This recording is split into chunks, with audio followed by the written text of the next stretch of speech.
et bienvenue pour le 10e débriefing du programme minceur Health to Fit. Donc voilà, je voulais te parler particulièrement de la résolution de la semaine passée, qui est la résolution 10, qui était compter les calories.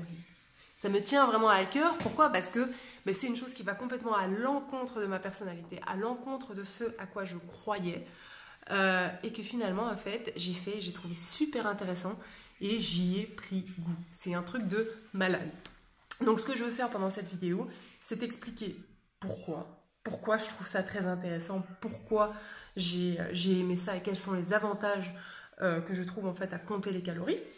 Et la deuxième partie en fait, ce sera comment j'ai fait. Comment te montrer comment c'est facile en fait de le faire. Donc tout d'abord, je voulais dire, j'ai commencé le programme en fait en prenant une résolution par semaine et finalement j'ai recadré mon assiette de manière intuitive.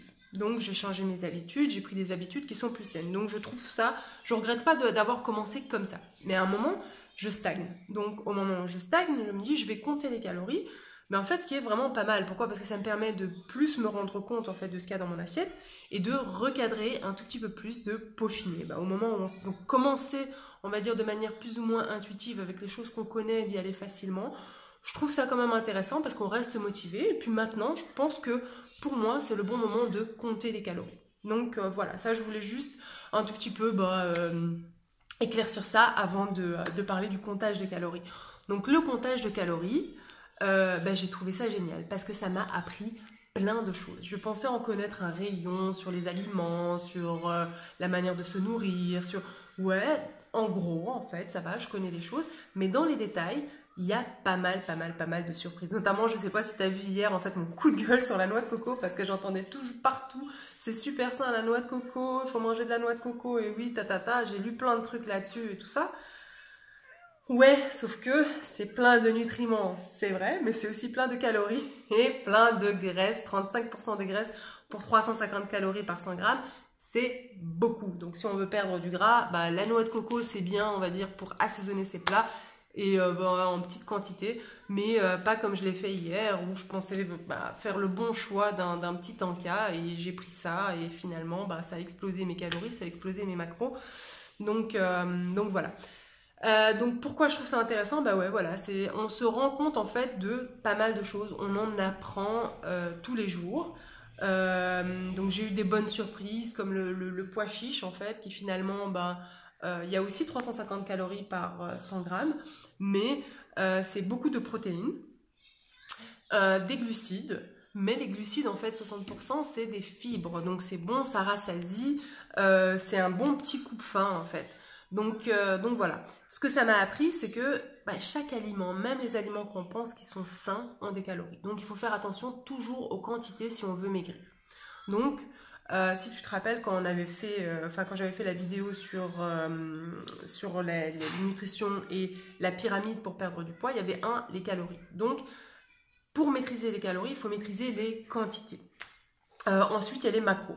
Les macros, il faut bien choisir ses aliments. C'est un peu le choix entre les chips et les pois chiches. On va dire, les chips, c'est composé principalement de graisse. Et les pois chiches, il y a l'intérêt des protéines et des glucides, donc les fibres aussi, qui font que c'est plus intéressant d'un point de vue macro et que ça peut permettre de perdre du poids. Donc, c'est des bonnes calories, on va dire. Et ainsi de suite, les micros, les nutriments en fait qui sont dans chacun des aliments. Donc c'est comme ça qu'on fait ces choix. Voilà, j'ai eu beaucoup de bonnes surprises et ça m'a donné une petite idée. Je vais commencer à partager en fait sur mon Instagram des photos avec différents aliments et le bénéfice de l'un par rapport à l'autre et lequel je choisirais. Je te demanderai toi lequel tu choisirais par rapport en fait à ces aliments. Donc voilà, des petits quiz parce que comme j'en apprends tous les jours en comptant les calories, pourquoi pas partager ça. Donc voilà, c'est ce que je trouve intéressant dans compter les calories, on apprend. Maintenant, comment j'ai fait? Très simple, il y a une application. Moi, on m'en avait conseillé une qui s'appelle Fitatou et sincèrement, je la conseille parce qu'elle est super facile d'accès, d'utilisation, elle est gratuite. Donc voilà, on peut compter les calories et les macros gratuitement, même les micros. Donc voilà, mais ça c'est toujours en suspens parce que C'est pas tout à fait exact pour les micros, mais ça donne une bonne idée, on va dire. Donc voilà, ils ont une bonne base de données et il faut une petite balance un peu pour peser ces aliments. Donc ce que je fais, c'est que quand je mange quelque chose, je vais dans mon application, soit si c'est un produit complet, j'essaie de le retrouver sur l'application. S'il n'y est pas, on peut l'encoder super facilement avec les données qu'il y a sur l'emballage. Et on peut le réutiliser et c'est justement dans la base de données générale. Sinon, quand on cuisine, on rentre chacun des ingrédients à fait de sa recette. Et puis après, on enregistre et on peut réutiliser ça plusieurs fois. Donc, on divise en portions, combien de portions dans la recette, et puis après, combien de portions on a mangé. Et ça le fait automatiquement. Donc, c'est très facile, une balance et l'application. Si on ne cuisine pas et que c'est quelqu'un d'autre qui cuisine, on essaie de lui demander ce qu'il a mis dedans pour pouvoir avoir une meilleure idée. Si on va au restaurant, on devine, on essaie de deviner un tout petit peu ce qu'il y a dans le plat. C'est pas super juste, mais au moins ça donne une bonne idée. C'est toujours mieux que rien. Donc voilà, super simple. Comment faire? Donc sinon, qu'est-ce que j'ai appris aussi?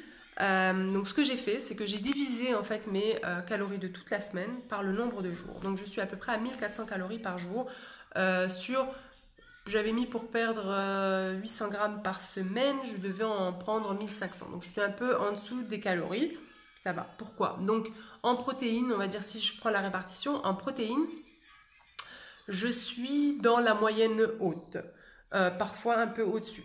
Mais apparemment, pour maigrir, j'ai toujours entendu qu'il fallait manger beaucoup de protéines pour garder le muscle, etc. Donc, je pense que ça ne doit pas être trop mal. En lipides, je suis aussi dans la moyenne haute.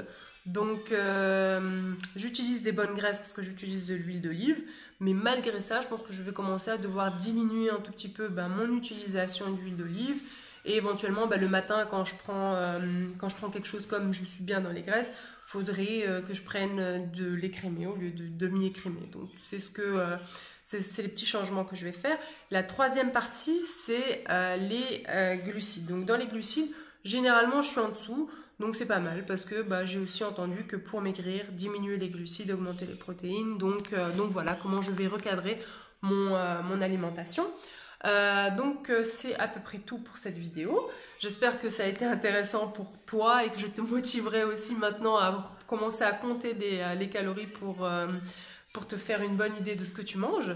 Sinon, on se retrouve jeudi pour la résolution de la semaine prochaine parce que je trouve que le comptage de calories méritait à lui-même toute une vidéo et la prochaine résolution aussi parce qu'il y a beaucoup d'explications dessus. Donc voilà, je te fais des gros bisous et dis-moi ce que toi tu en penses et si toi aussi tu as fait des découvertes en comptant tes calories. Gros bisous, ciao!